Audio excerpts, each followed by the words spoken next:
नमस्कार। मैं राजनीतिक परिवार में पैदा हुआ। जब मैं छोटा सा था 1980 में प्रियंका और मैं घर में लेई बनाते थे, रात को निकलकर पोस्टर चिपकाते थे। चुनाव समझता हूं। 20 साल से मैं स्वयं चुनाव लड़ रहा हूं। पोलिंग कैसे होती है, पोलिंग बूथ कैसे मैनेज किया जाता है, वोटर लिस्ट, फॉर्म 17, ये सब मैं गहराई से समझता हूं। कुछ समय पहले हमें दाल में काला लगा। चुनाव के नतीजे आते थे, मूड एक तरीके का होता था, रिजल्ट दूसरे तरीके का। मुझे याद है उत्तराखंड में हम चुनाव हारे। बाद में मैंने कैंडिडेट से पूछा कि जहां रोड शो हुआ था वहां जाके देखिए हमें कितने वोट मिले। हजारों लोग आए थे, पोलिंग बूथ में किसी ने वोट नहीं किया। यह असंभव था, यह हो ही नहीं सकता। उसके बाद छत्तीसगढ़ और मध्य प्रदेश के रिजल्ट, हमें लगा कुछ ना कुछ गलत हो रहा है। 2018 में मध्य प्रदेश में चुनाव होता है, हम जीतते हैं। हमारी सरकार चोरी हुई थी। 2023 में चुनाव होता है, मैंने अपने आंखों से भारत जोड़ो यात्रा में देखा, भयंकर एंटी इनकम्बेंसी, और हमें 65 सीट मिलते हैं। इम्पॉसिबल, हो ही नहीं सकता।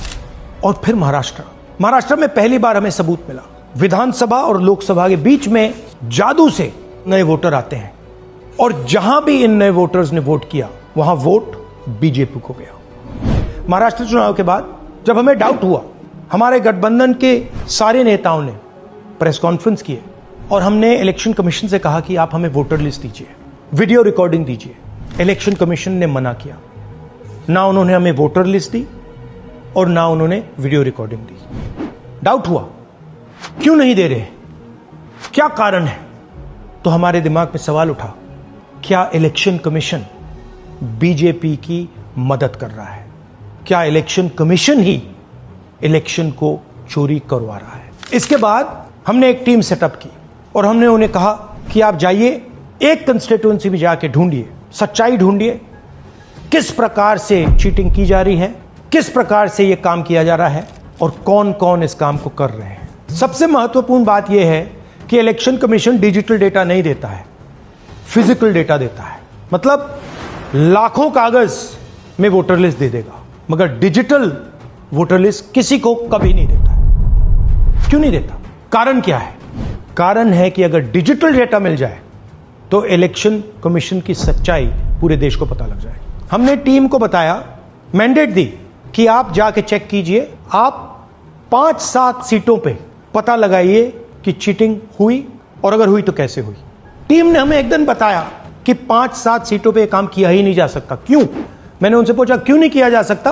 उन्होंने मुझे ये कागज दिखाए। ये जो कागज हैं, ये एक लोकसभा के कागज नहीं है, ये एक विधानसभा के कागज है, और इन कागजों को हमने मैन्युअली सॉर्ट करना पड़ा। और पूरा का पूरा काम जो हुआ है, इसमें 6 महीने लगे हैं, और एक असेंबली सीट में हम ये काम कर पाए हैं। क्यों? क्योंकि डिजिटल डेटा नहीं दिया जाता। अगर इलेक्शन कमीशन ने हमें डिजिटल डेटा दिया होता तो हम ये कार्रवाई पूरे देश में, हर लोकसभा में, हर विधानसभा में 15 मिनट में करके दिखा देते। हमारे पास अनलिमिटेड रिसोर्सेज नहीं है, इसलिए हमने ये रिसर्च सिर्फ एक लोकसभा में, एक विधानसभा सीट में की। मगर मुझ में अब पूरा भरोसा है कि ऐसी 100 से ज्यादा सीटें हैं हिंदुस्तान में। जो यहां हुआ है उन सीटों में भी हुआ है। और याद रखिए, अगर बीजेपी को 10-15 सीटें कम आती तो आज नरेंद्र मोदी प्रधानमंत्री नहीं होते, इंडिया गठबंधन की सरकार होती।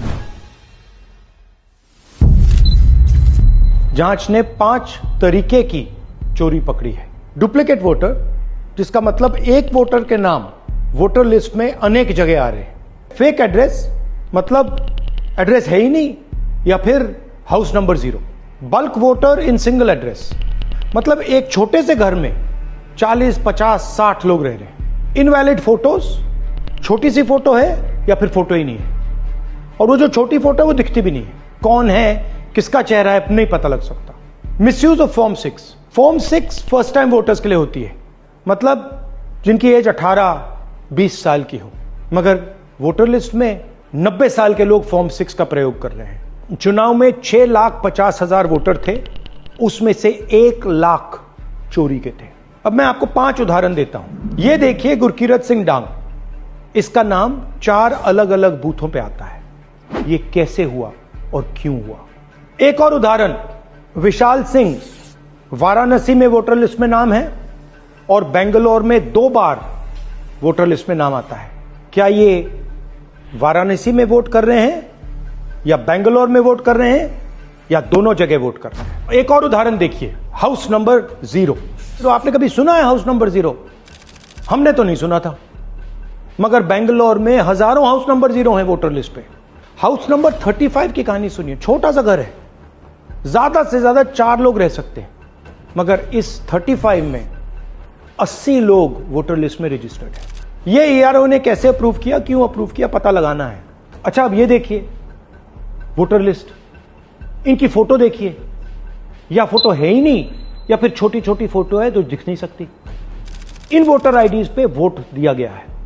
अब मैं आपको बताता हूं शकुन रानी की कहानी। फर्स्ट टाइम वोटर बनी है, 70 साल की आयु है। एक बार फॉर्म 6 का प्रयोग किया और उसके कुछ ही महीने बाद दूसरी बार फॉर्म 6 का प्रयोग होता है। 2 बार इनका नाम वोटर लिस्ट में आता है और फर्स्ट टाइम वोटर की लिस्ट में आता है।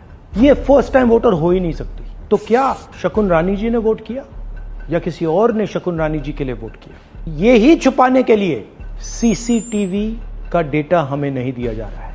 और ये शकुन रानी जी अकेली नहीं है, ऐसे हजारों लोग हैं जिन्होंने फॉर्म 6 का प्रयोग करके 2-3 बार वोटर लिस्ट में नाम डाला है। हमने पहले इलेक्शन कमीशन से इलेक्ट्रॉनिक वोटर लिस्ट मांगी थी, सीसीटीवी फुटेज मांगी थी।